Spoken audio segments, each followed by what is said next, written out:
Welcome to The Explainer. Today, we're diving into a story of absolute, sheer geographical defiance. We are talking about Edmonton, Alberta. It's a massive, thriving metropolis built in a place that is frankly heavily hindered by extreme cold and punishing isolation. By all the normal rules of geography and city building, this place simply shouldn't exist at this scale. To really understand why, you just have to look at a map. Edmonton sits way up at 53.5 degrees north latitude. That puts it well above the 49th parallel, far away from the U.S. border.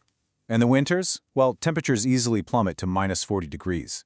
The North Saskatchewan River, which cuts right through the heart of the city, doesn't just get a little crust of ice, it freezes completely solid, edge to edge. We're talking thick enough to drive a loaded sled across, and it stays that way for roughly 5 months out of the year.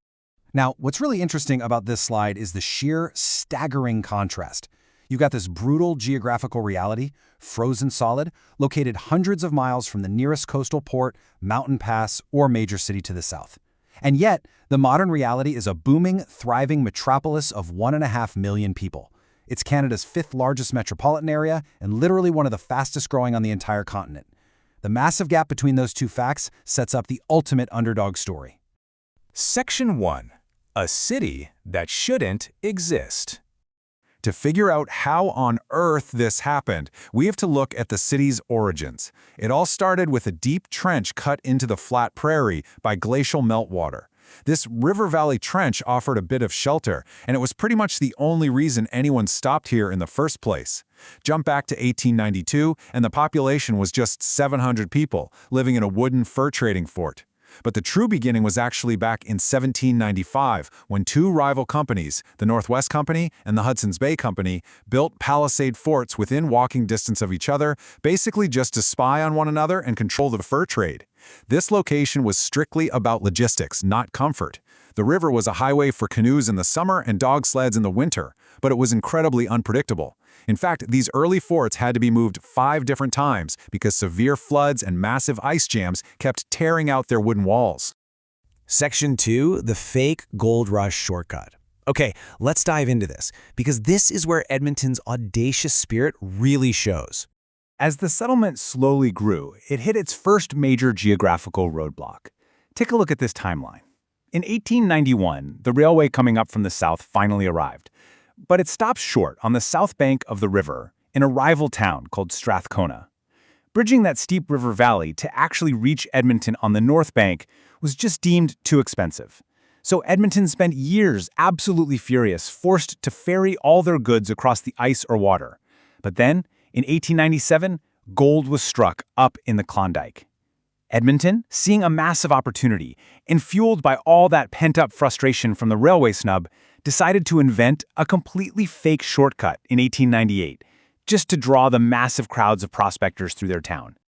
Edmonton's merchants got to work printing these promotional pamphlets, advertising an all-Canadian route to the goldfields. They promised an easier path with no American customs or mountain toll queues. But look at the grim reality of what they were actually selling. The route was a total nightmare. There were no marked roads, just 1,500 to 2,500 miles of mud, drowning hazards, swarms of mosquitoes, and muskeg swamps that literally swallowed pack horses whole. While about 30,000 prospectors safely used the coastal mountain passes, Edmonton's deadly shortcut killed many, and most who took it never even reached the gold. But, the marketing actually worked in one specific way. It permanently cemented Edmonton's reputation as the gateway to the north. Section 3, capital status and crashing markets. Eventually, Edmonton did get its railway bridge. In 1902, steel finally crossed the water, and that set the stage for a massive political maneuver. In 1905, the brand new province of Alberta was created. Now, Calgary was the larger city, and it was already sitting on the main transcontinental rail line. But Edmonton's local advocates, heavily driven by a newspaperman named Frank Oliver and Premier Alexander Rutherford, somehow managed to get Edmonton named the capital city. Calgary's press was furious, calling it a gerrymandered victory. By 1912, Edmonton was flexing so much muscle it even absorbed its old southern rival, Strathcona. What followed was a wild, explosive boom in real estate. But here's the catch. This growth wasn't built on timber or wheat or any actual industry. It was built entirely on sheer paper speculation. Empty lots were trading hands at London prices based on absolutely nothing but confidence. And this brilliantly illustrates the danger of that exact kind of boom. Just look at this population whiplash. In 1909, there were about 25,000 people. By 1914, pure confidence had driven that number up to 72,000. But then global credit suddenly dried up and World War I began. The bottom completely fell out. By 1916, the population had plummeted back down to 54,000. Edmonton was left as an emptying city, with streets optimistically plotted for 100,000 people and hundreds of unpoured, empty concrete foundations just reverting back to prairie grass. Section 4. The Leduc Oil Boom. For decades after that crash, Edmonton remained a pretty modest, quiet supply town. But on a freezing afternoon, February 13, 1947, everything changed in an instant. There was this stubborn drilling foreman named Vernon Hunter. His crews actually nicknamed him Dry Hole Hunter because Imperial Oil had drilled 133 dry holes across the west without a single success, while he was working a rig at a field near Leduc, just 20 miles outside of Edmonton. When they turned the valve, they finally struck it. An observer on the scene described the flare like this: a black roaring column into the sky like a small atomic bomb going off on the prairie. It's just an awe-inspiring description. What Leduc No. 1 had tapped into was a massive, ancient limestone reef of oil, laid down some 350 million years ago beneath the tropical sea. This single monumental discovery fundamentally changed Canada forever, and Edmonton just happened to be the closest city. This massive discovery created a very specific geographical division of labor in Alberta, one that hardened for an entire generation. Edmonton, surrounded by these new oil fields, became the blue-collar operational hub. It built what became known as Refinery Row and proudly took the title of the oil capital of Canada, where all the crude was gathered and refined.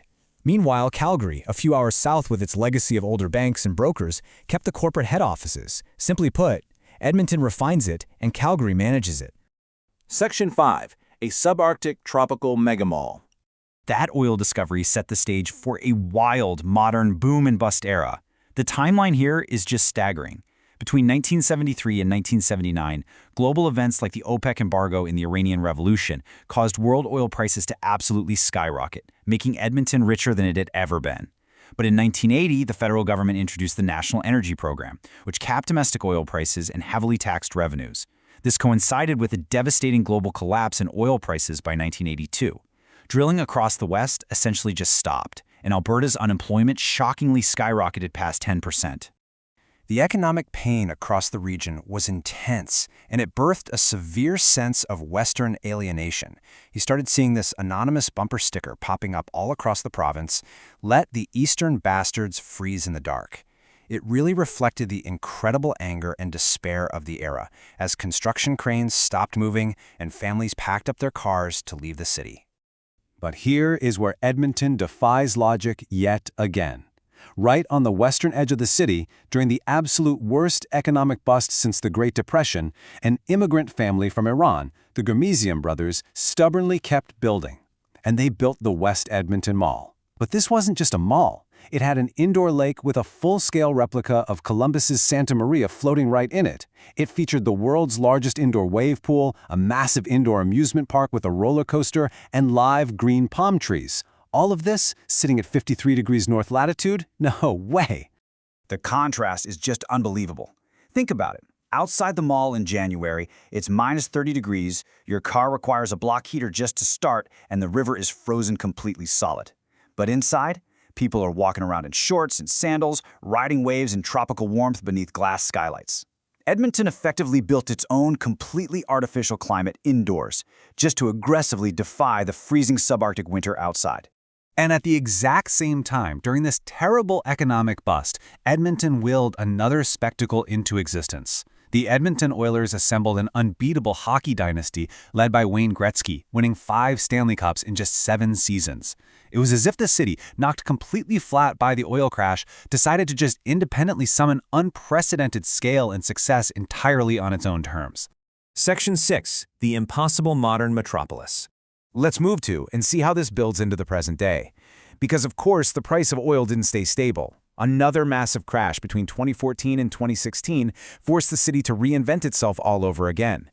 This sequence really tells the whole story of Edmonton's resilience. Step 1, it started as a wooden fur trade outpost. Step 2, it reinvented itself as the gateway to the north. Step 3, it became the blue-collar oil capital. And today, Step 4, the city is aggressively widening its foundation.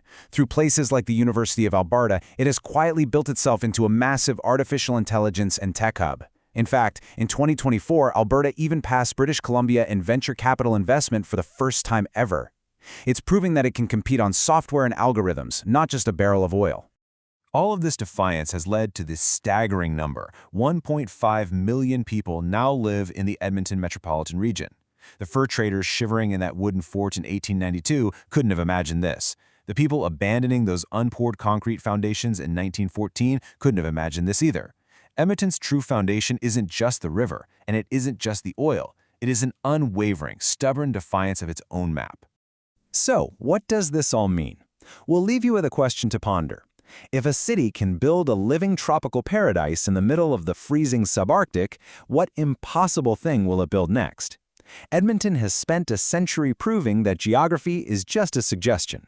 Thanks so much for joining us for this explainer, and we'll see you next time.